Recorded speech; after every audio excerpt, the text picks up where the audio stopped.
Amateurs d'intelligence artificielle, bienvenue dans une nouvelle vidéo des news de l'artificiel.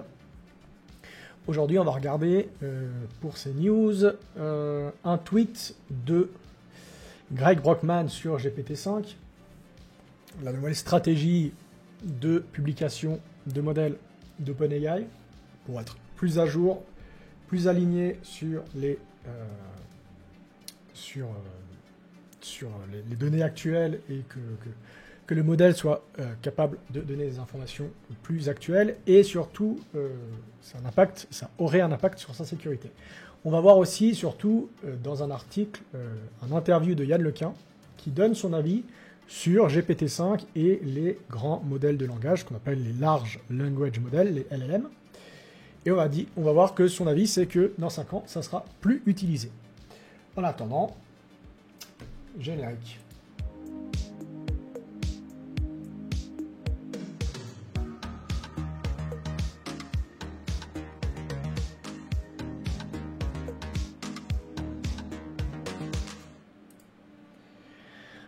Voilà, Greg Brockman, donc, qui est président et cofondateur d'OpenAI.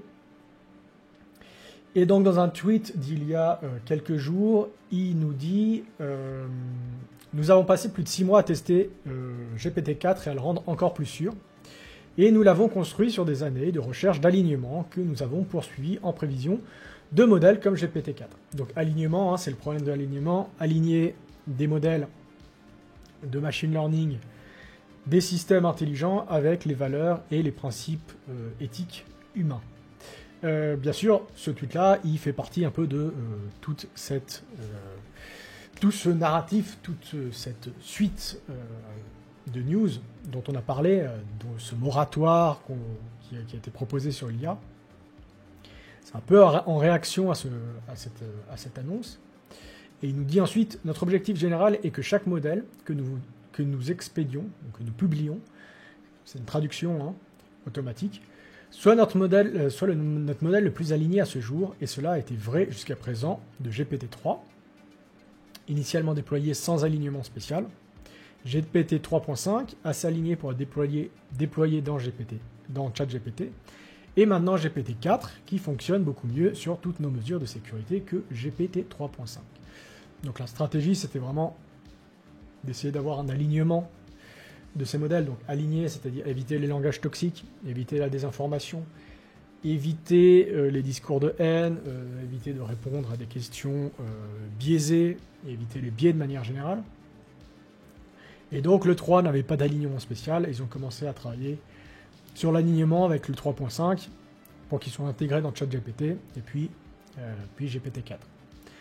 Nous pensons que des séances d'entraînement puissantes, donc c'est des séances d'entraînement, c'est-à-dire entraîner des modèles très puissants, donc avec des grosses fermes de calcul qui sont capables d'entraîner des très gros modèles comme GPT-4, devraient être signalés au gouvernement, accompagnés de prévisions de plus en plus sophistiquées de leur capacité et de leur impact, et exiger les meilleures pratiques telles que des tests de capacité dangereux. Donc, je ne crois pas qu'ils étaient sur ce moratoire, sur cette lettre du moratoire, mais plutôt en réponse, OpenAI pense qu'on devrait plutôt se diriger vers une collaboration avec les gouvernements, en tout cas avec les services publics, avec les autorités, où on irait annoncer en fait à chaque fois qu'il y aurait des modèles, des très gros modèles, qui pourraient avoir un très grand impact sur la société, et que ce type d'entraînement, ou ce type de projet soit annoncé aux autorités publiques. Il est également important de traiter tout l'éventail des risques, des problèmes actuels, par exemple prévenir les abus ou l'automutilation. Ça doit être une mauvaise traduction, ça doit être... je sais pas, il faudrait voir la traduction, c'est...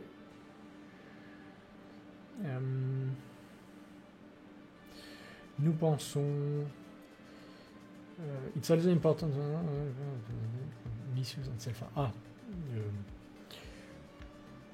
ouais, de pousser les gens, des discours qui mettraient les gens... On a vu ce cas avec la personne qui qui a dialogué avec ChatGPT, qui a fini par se mettre fin à sa vie.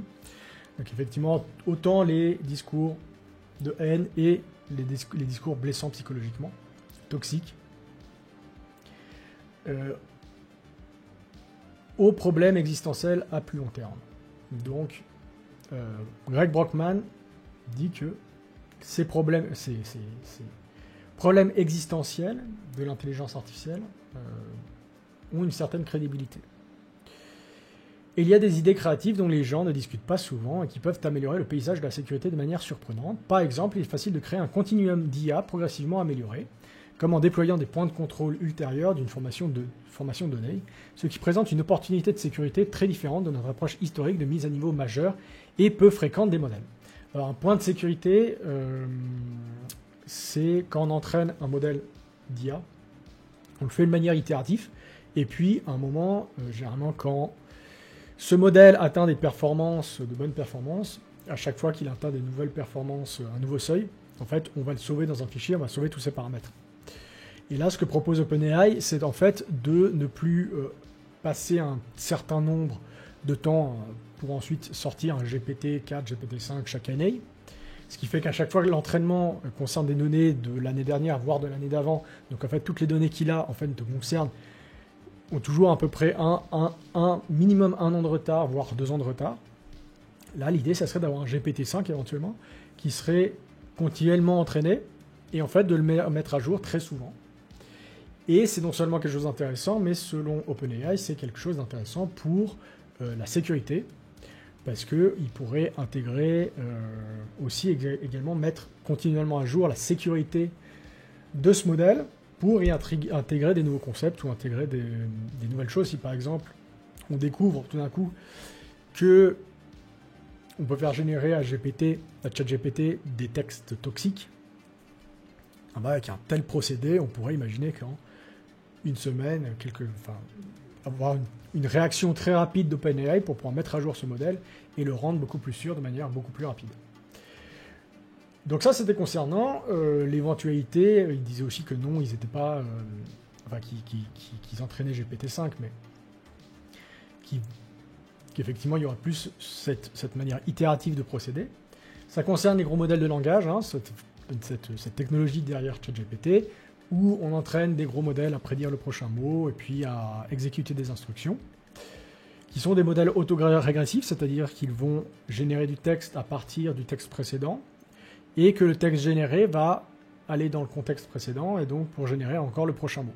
Donc régressif parce qu'il y a les mots précédents, et puis auto-régressif parce qu'en fait on va chercher le mot qui a été généré lui-même par le modèle lui-même. Yann Lequin, dans une interview, alors Yann Lequin, c'est un des pères du deep learning, qui est l'inventeur par exemple des réseaux convolutifs, et qui a reçu le prix Turing, qui est un peu l'équivalent du prix Nobel en informatique. Et donc, dans un interview dans un journal internet, où il parle en fait de ChatGPT, donc c'est un interview à propos de ChatGPT,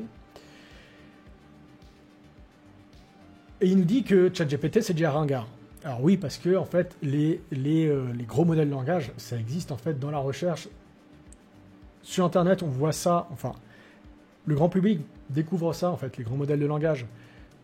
Maintenant tout d'un coup avec ChatGPT, mais en fait ce type de modèle ça fait vraiment des années, très très longtemps en fait qu'on voit ça dans la recherche en intelligence artificielle, donc ça n'a rien de nouveau. On parle de ce type d'architecture, enfin, l'idée même d'avoir un modèle qui prédit le prochain mot. C'est des choses qu'on connaît depuis vraiment des dizaines d'années en fait. Les premiers modèles de langage basés sur des réseaux de neurones, c'était le début des années 2000, donc l'architecture en soi, elle est très très vieille, donc ça n'a rien de nouveau. Et effectivement, les recherches qui sont faites actuellement, c'est déjà sur des choses qui sont totalement différentes. Et d'ailleurs, Yann Lequin ça serait bien de faire un 5 minutes pour un papier là-dessus, même si c'est peut-être un peu trop court, mais a publié un papier l'année dernière où il imagine ce que serait une nouvelle architecture pour avoir des systèmes intelligents beaucoup plus performants. En attendant, il nous dit sur ChatGPT, les modèles de langage autorégressifs, tels qu'on les connaît aujourd'hui, auront une durée de vie très courte. et là c'est intéressant, d'ici 5 ans, plus personne n'en utilisera. La priorité de la recherche aujourd'hui, celle sur laquelle je concentre tous mes efforts, c'est de trouver le moyen de rendre ces modèles pilotables, c'est-à-dire suivant des objectifs respectant des contraintes. Autrement dit, il s'agit de mettre au point des IA qui raisonnent et planifient en fonction d'objectifs donnés. C'est une des choses, c'est que les modèles autorégressifs, comme GPT, ne sont pas capables de planification. Ils vont prendre le contexte, générer le prochain mot. Prendre le contexte, générer le prochain mot.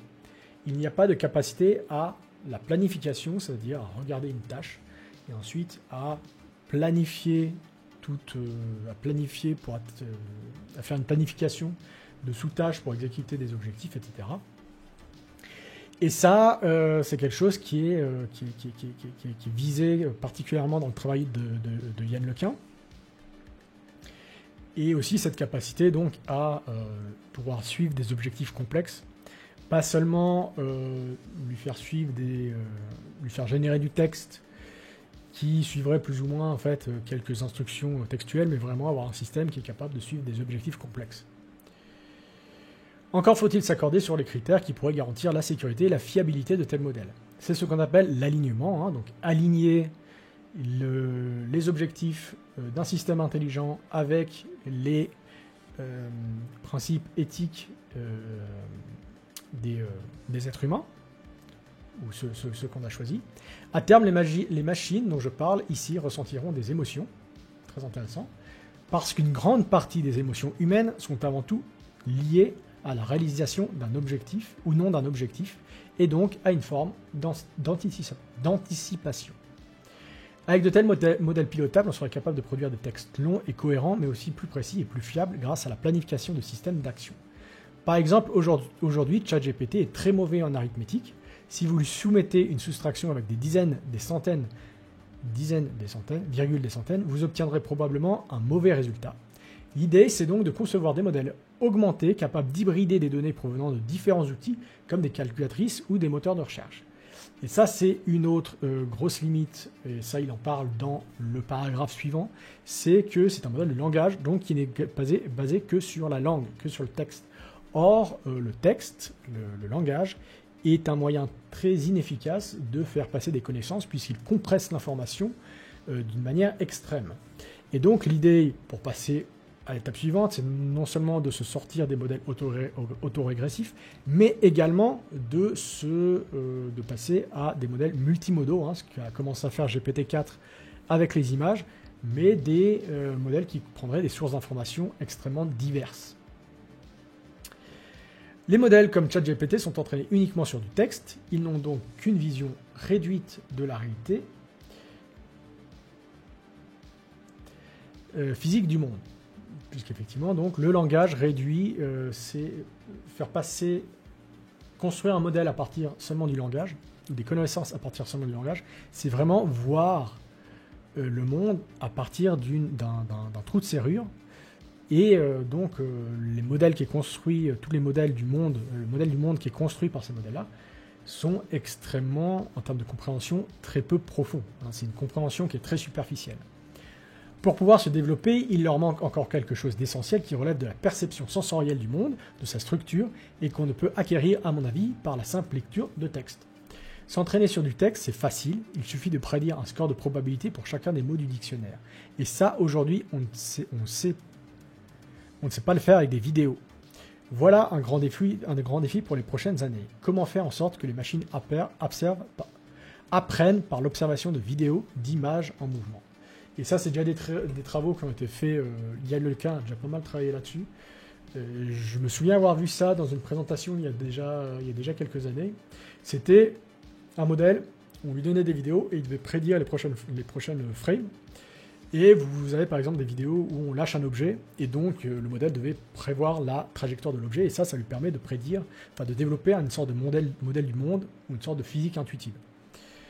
Vous avez également cette interview là qui a été faite par, je ne sais plus par quelle radio, très intéressante que j'ai regardée il y a 2-3 jours. Elle est très très intéressante, elle vous donnera beaucoup d'informations sur l'état de la recherche en intelligence artificielle, bien au-delà de ce qui se fait aujourd'hui, de ce qu'on peut voir dans le grand public avec ChatGPT, et qui vous donnera une idée de pourquoi pourquoi des modèles comme ChatGPT, je pense que là-dessus il a raison, seront très très vite obsolètes. Moi en attendant, je vous dis à une prochaine dans des news de l'artificiel.